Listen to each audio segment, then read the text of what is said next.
Today we're going to be talking about honeycomb paper and some of the tips and techniques on how to use it. As you can see in the spread in front of you, these are some of the items that we've used to make the simple projects and shapes that we're going to be demonstrating for you today. We'll start with simply the paper first. When you get it, it'll come in some packaging, as you can see, and it has a pretty dual purpose here. When you open it up, you can see that it has tips and techniques inside, and then it also has some templates that you can then cut out and trace onto your paper for the shapes. The most important thing to note about the shapes, the center of your shape is actually this straight line here, and as you'll see on the paper, it has an arrow here and an arrow here to help you show where that alignment should go when you're tracing it on. Another thing that you can do to get your shapes, we have some stencil sets, and this is our floral one, and as you can see you've got 4 sheets in there, and it also shows you your arrows so that when you're tracing your stencils onto the paper you know which one to use. So I have the stencils here separately, and I have the one that we're going to use already separated.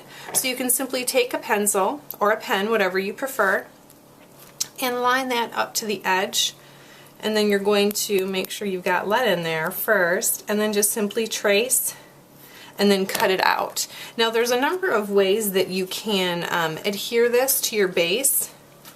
You can use double-sided tape, or you can also use the Xyron machine. It's an adhesive application and laminating system that we used, and we simply just ran it through the Xyron on both sides before actually drawing or cutting anything out, and that actually made it really easy. And as you can see, you can actually see those arrows in the directions inside of there already.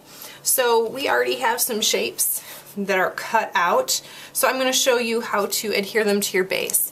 So you have a couple choices with your bases. You can use a pre-cut shape, which again came from our floral stencil kit, or you can use a shape that's not pre-cut. So for this project though, I think we will stick with something that's pre-cut to show you how to do that.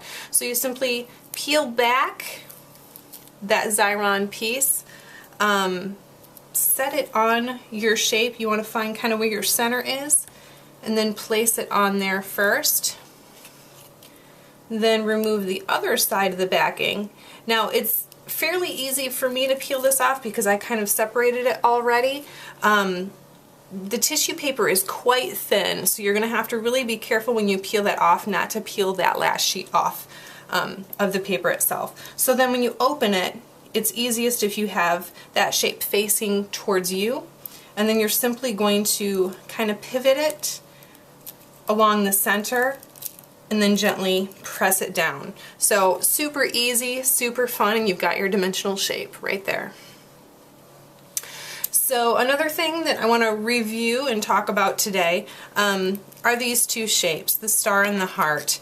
Now we went through and we pre-cut these little pieces here just so you could see what it would look like when it's done, but I do want to demonstrate for you how we did that. So let's go ahead and start with a star.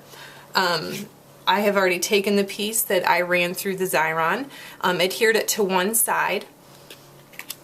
So let's go ahead and let's peel that paper off and get a little bit closer so you can see what I'm doing. Oh. Just peeling the paper off on that side, so we're going to try another side here. You're going to set it down like we did the last one. Gently press. Now you have an option when you get to this point.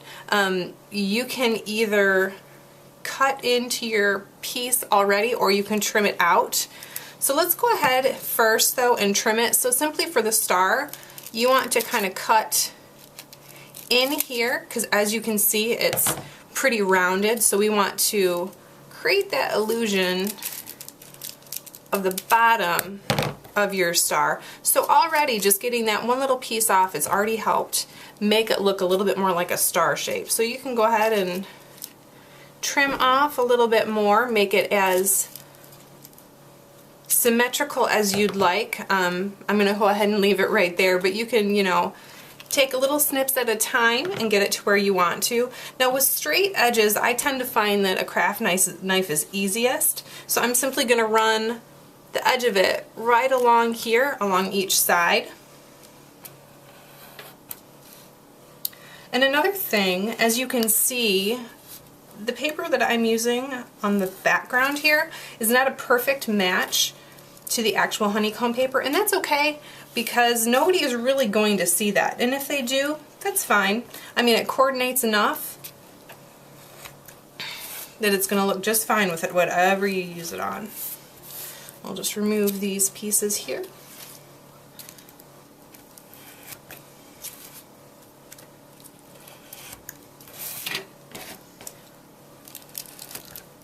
And there you go. So that's your final star that you can place on anything you'd like. It can be a standalone or separate. So next, let's go ahead and move to the heart.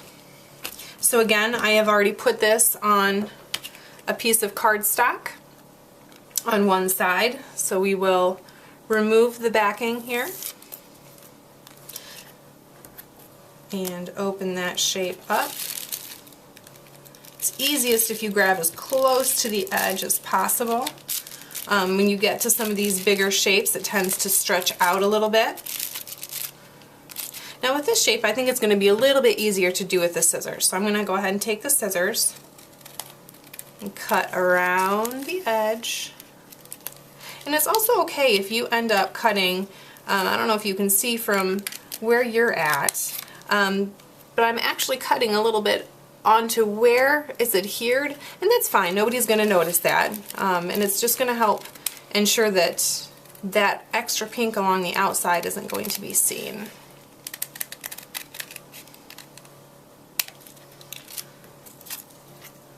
Good. So that's the basic shape, and then we're going to go ahead and we are going to cut a little bit in here.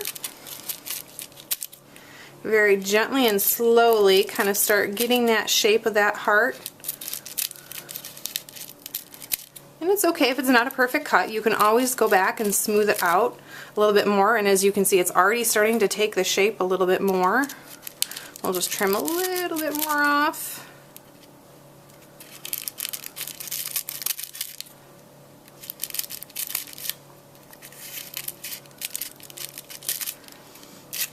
It's a little rough, like I said, you can go ahead and smooth that out later. And in order to bring it in a little bit more, you can cut a little bit off at an angle here, so it's not quite as drastic of a change. There, and it looks a little bit more like the heart that you were going for in the beginning. So again, feel free to trim as much or as little off as you'd like to get the shape that you want. So that is the tips and techniques that I have to share with you today. I hope it helps, and I hope that you come up with some really great projects and that you'll share them with us. Thank you.